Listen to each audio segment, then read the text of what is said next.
Supreme court ने booth स्तर पर वोटों के रिकॉर्ड प्रकाशित करने का चुनाव आयोग को निर्देश देने से इनकार कर दिया है।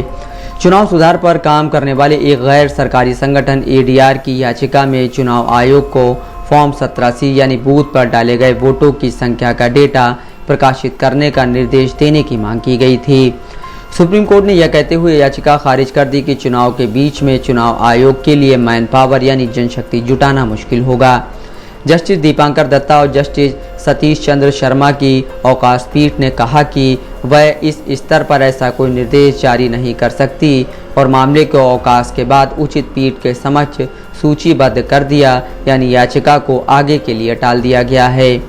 कानूनी मामलों की जानकार न्यूज़ वेबसाइट लाइव ब्लॉग की रिपोर्ट के मुताबिक जस्टिस दीपांकर दत्ता और जस्टिस सतीश चंद्र शर्मा की अवकाश पीठ ने कहा कि चुनाव प्रक्रिया के संबंध में न्यायालय को हस्तक्षेप नहीं करने का दृष्टिकोण अपनाना होगा और प्रक्रिया में कोई रुकावट नहीं हो सकती है। पीठ ने यह भी बताया कि अंतरिम आवेदन में प्रार्थनाएं 2019 में दायर मुख्य रिट याचिका में प्रार्थनाओं के समान हैं। जस्टिस दत्ता ने मौखिक रूप से कहा, चुनावों के बीच व्यवहारिक रुख अपनाना होगा। आवेदन को मुख्य रिट याचिका के साथ सुना जाए। हम प्रक्रिया को बाधित नहीं कर सकते। हमें चुनाव आयोग पर थोड़ा भरोसा करना चाहिए। पीठ ने 1 घंटे से अधिक समय तक दलीलें सुनी। पीठ ने शुरू में मामले में हस्तक्षेप करने में अनिच्छा व्यक्त की थी, लेकिन चुनाव आयोग के जवाब को सुनने के लिए याचिका को सूचीबद्ध करने पर सहमति व्यक्त की थी।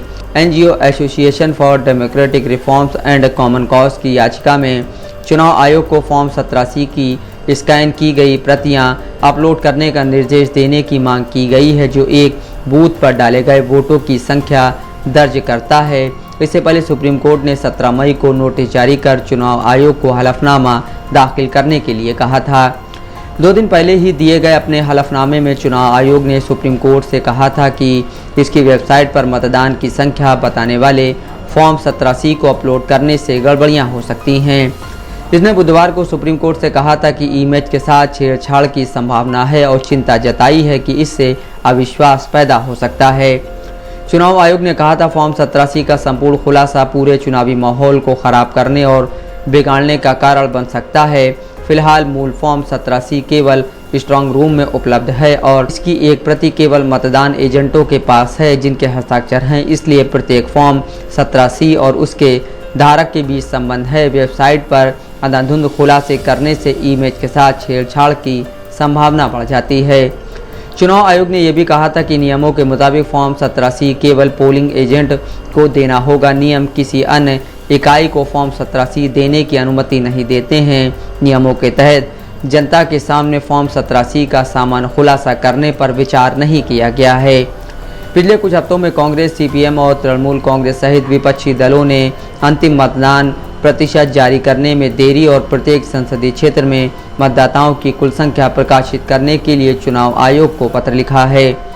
कांग्रेस ने मतदान के वास्तविक समय के आंकड़ों और चुनाव आयोग द्वारा जारी अंतिम आंकड़ों के बीच बड़े अंतर पर सवाल उठाए और कहा कि मतदाता चुनाव आयोग में अजीब गतिविधियों से चिंतित हैं। कांग्रेस नेता और मीडिया एवं प्रचार विभाग के प्रमुख पवन खेड़ा ने चौथे चरण के मतदान के बाद ही कहा था कि अंतर करीब 1.7 करोड़ वोटों का है। उन्होंने इसे अभूतपूर्व बताया। पिछले 4 चरणों के चुनाव में जिस तरह से जो रियल टाइम डेटा आंकड़े आए हैं, वोटिंग कितनी हुई है उसके बाद जो फाइनल फिगर आया है, 2 उसमें सवाल उठते हैं। एक तो फाइनल फिगर लाते लाते चुनाव आयोग को 10 से 11 दिन क्यों लगे। दूसरा, फाइनल फिगर और रियल टाइम फिगर में 1.7 करोड़ वोटों का अंतर 380 के लगभग सीटों पर कैसे आया। ये इतिहास में, चुनावों के इतिहास में कभी नहीं हुआ, पहली बार हुआ। इसलिए लोगों के मन में एक चिंता है, संशय है चुनाव की प्रक्रिया को लेकर, और इस संशय को, इस शक को दूर करने की जिम्मेदारी सबसे पहले चुनाव आयोग की है। हम बार बार ये सवाल उठा रहे हैं क्योंकि पूरे देश में हर वोटर को चिंता है कि ये हो क्या रहा है, क्या कोई धांधली हो रही है, क्या कोई गड़बड़ हो रही है, क्योंकि कई सवाल पहले भी अनुत्तरित रहे हैं। सबसे बड़ा सवाल था कि जो मिसिंग ईवीएम्स हैं और लाखों की संख्या में है, वो मिसिंग ईवीएम्स कहाँ हैं। ये चुनाव आयोग से हमने पूछा, बार बार पूछा, लेकिन कोई जवाब नहीं आया। तो इसलिए ये शक जो लोगों के मन में आ रहा है, ये जायज शक है, ये जायज सवाल है और इनका जवाब देना चुनाव आयोग की जिम्मेदारी है। एडीआर के संस्थापक जगदीप एच छोकर ने द न्यू इंडियन एक्सप्रेस से कहा कि 2019 में चुनाव आयोग ने 4 चरण के लोकसभा चुनावों के लिए लिंगवार मतदान की पूरी संख्या जारी की थी। 2019 में एडीआर ने सुप्रीम कोर्ट में एक याचिका दायर कर 2019 के लोकसभा चुनाव में 347 निर्वाचन क्षेत्रों में मतदान प्रतिशत और गिने गए वोटों की संख्या के बीच कथित विसंगतियों की जांच की मांग की थी। रिपोर्ट के मुताबिक हालांकि कम से कम 347 निर्वाचन क्षेत्रों में मतदान प्रतिशत और गिने गए वोटों की संख्या के बीच विसंगतियां सामने आने के बाद चुनाव आयोग ने अपनी वेबसाइट से लोकसभा चुनाव 2019 का डेटा वापस ले लिया। मोन्टू राजा, दस्तक लाइव न्यूज़।